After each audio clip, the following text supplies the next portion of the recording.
Guys, according to the U.S. Department of Commerce, the Census Bureau, if your household earns between $50,000 a year and $150,000 a year, you are considered middle class in most parts of America. Now, hey, there's absolutely nothing at all wrong with being middle class, but I know there's a lot of you out there that do not want to get stuck in the middle class, and you really have a strong desire for more, to move up the wealth ladder. So in this video, I want to talk to you about 9 middle class money traps that most people tend to just fall for, and it keeps them locked into the middle class for life. Now, I want you to stick around for number 8, because that's probably the most easiest mistake that most people tend to make, and they don't even know they're making it. Now, these 9 middle class traps are subtle pitfalls or patterns that so many individuals in this middle class income bracket find themselves caught up in like a hamster in a wheel. So let's jump into these 9 common middle class money traps that people are falling for left and right. Now, number 1, guys, is car payments. Lots of people in the middle class have car payments, and car payments are a killer of wealth. Yes, I hear it all the time. Hey, the interest rate that I pay on my car payments are low, and so I'd rather use my money to invest somewhere where I know I can get a higher rate of return than the interest on my car payment. Well, the fact is, guys, you just don't know, because you really can't guarantee that you're going to get and continue to get a higher rate of return anywhere else that's higher than the amount of interest that you pay on your car payment. And if you can't guarantee that, then you're just assuming and guessing that you can get a higher rate of return somewhere else. Not to mention, the average monthly new car payment in America today is $738, and the average monthly payment for a used car is $532. That's a lot of money. Not to mention, the average interest rate on car payments right now is anywhere between 8% to 13%. And so having a car payment on a nice car, which a lot of middle class people see as a badge of honor, is really like a boatload of money being wasted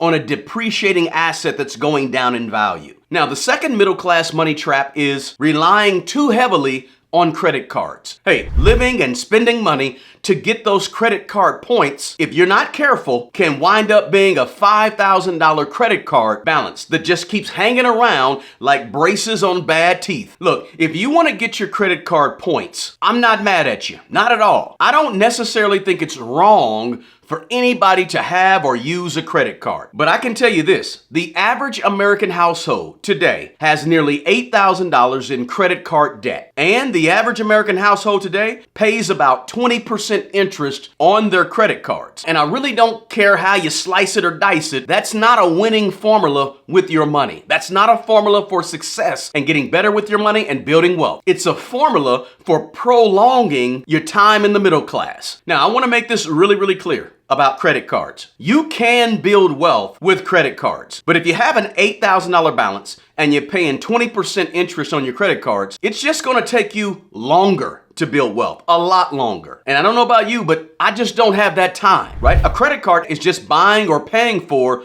bad debt every single month. Remember, every time you swipe a credit card, you're buying a loan on depreciating things, which is the exact opposite of building wealth. But hey, you can get the points if you want to. Guys, in 1961, 61% of Americans were considered middle class. Now, today, only 50% of Americans are considered middle class, in that range of households that bring in $50,000 to $150,000. So the percentage of middle class people in America is shrinking as the upper middle class joins the wealthy and the lower middle class stays in the middle class or goes down into the lower class. So as the wealth gap gets wider and wider here in America, you've got to make a decision and figure out, do you want to join the ranks of the wealthy, or do you want to stay in the middle class or join the ranks of the lower class? It's a decision that we all have to make. And I think the goal for most of us is to not get stuck in that middle class or not go down to the lower class, right?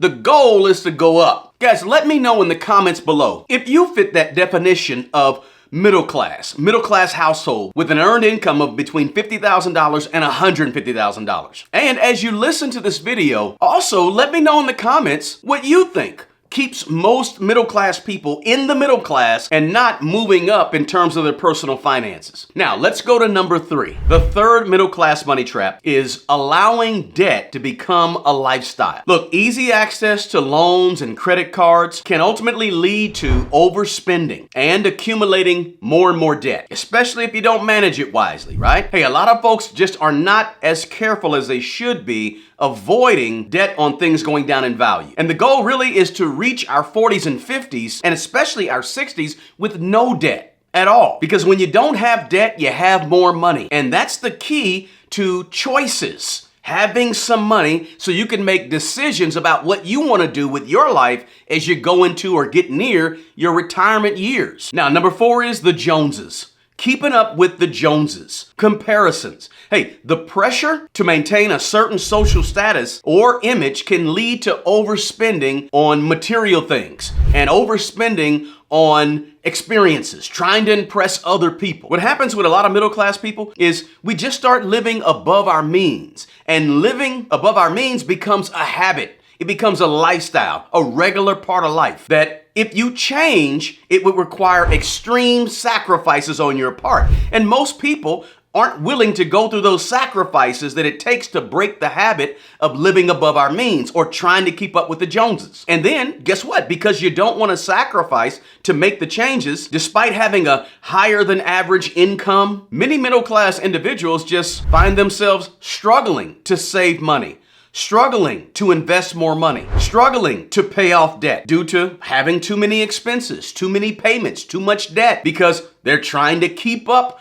with what society tells them they should be doing because they make so much money. And it's this wanting to keep up with everyone else, wanting to keep up with the Joneses, wanting to keep up with what we're supposed to be doing or the expectations. It becomes expensive to keep up with that lifestyle. And so we get in this wheel where we're constantly seeing the person down the street do this, scrolling through social media and watching people do that, and we end up trying to keep up with the Joneses too. And that ain't cheap. Now, number 5 is simply playing it too safe. Fear. A lot of middle class people have a fear. The fear of running out of money. The fear of not having enough cash readily available. Or the fear of investing too much money into the stock market because we just don't know what's going to happen with the stock market. Or a fear of not being able to make this large mortgage payment on this house, right? And the fear ultimately becomes the reason you work so hard, or the reason that you try to keep up with the Joneses, or the reason that you take on new car debt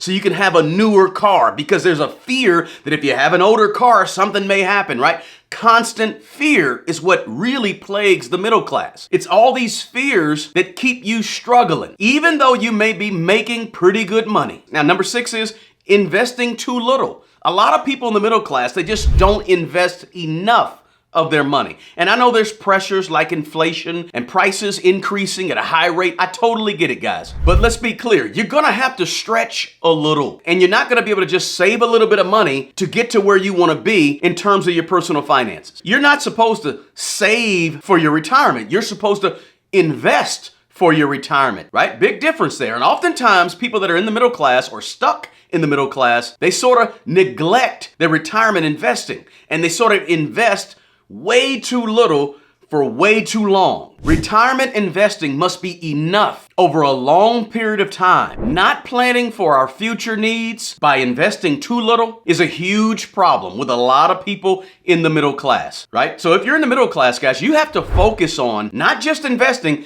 but investing enough, right? That means we have to have long-term goals in terms of our money. Because if you don't, you're going to have insufficient retirement investments by the time you're ready to stop working. And by not investing enough money, it leaves a lot of people in the middle class vulnerable when they get to be in their 50s and 60s and having to work a whole lot longer than they wanted to work. Now, number 7 is lifestyle creep. As income increases, so do expenses. Many people tend to upgrade their lifestyle as their expenses go up, right? Bigger houses, fancier cars, and more vacations, which can lead to constant financial strain. And that strain is what helps stress you out when you're in the middle class. But the lifestyle creep becomes such a habit that you just don't know what happened. right? You think back 5 years ago and you were living on $40,000 a year. Now you make $100,000 a year and you're wondering, where is all the money going to? And I know some of it is inflation, but a lot of it is lifestyle creep.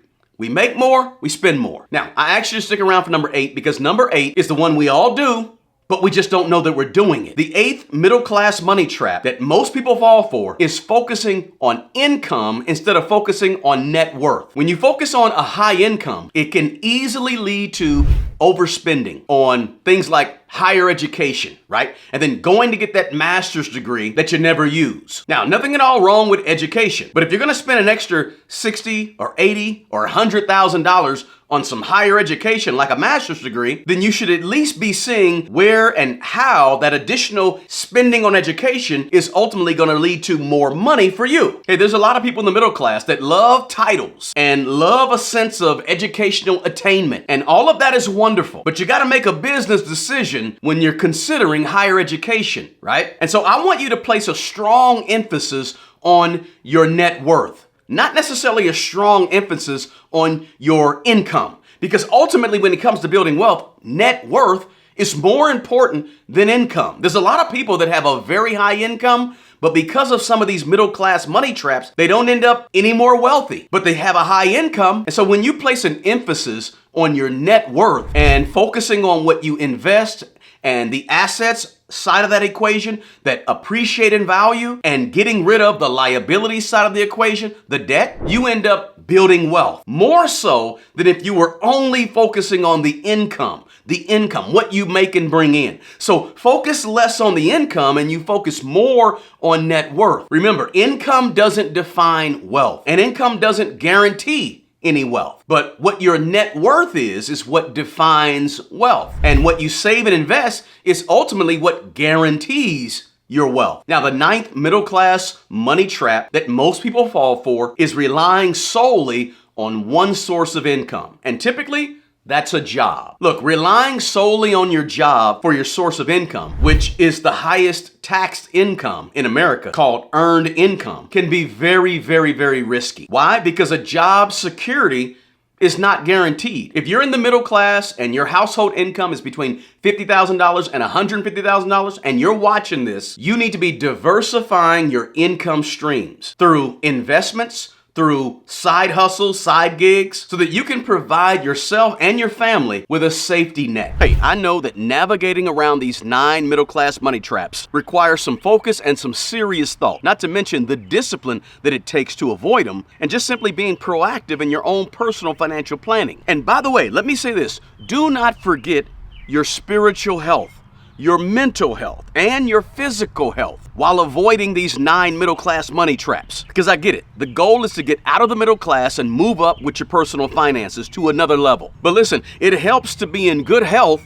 overall while you're doing that. Please do me a favor, guys, and share this video with your network of good people. And if you want to know what to do, as soon as you get your $2,000 saved up in your initial emergency fund, you need to check out this video right here next. I'll catch you on the next video. Peace.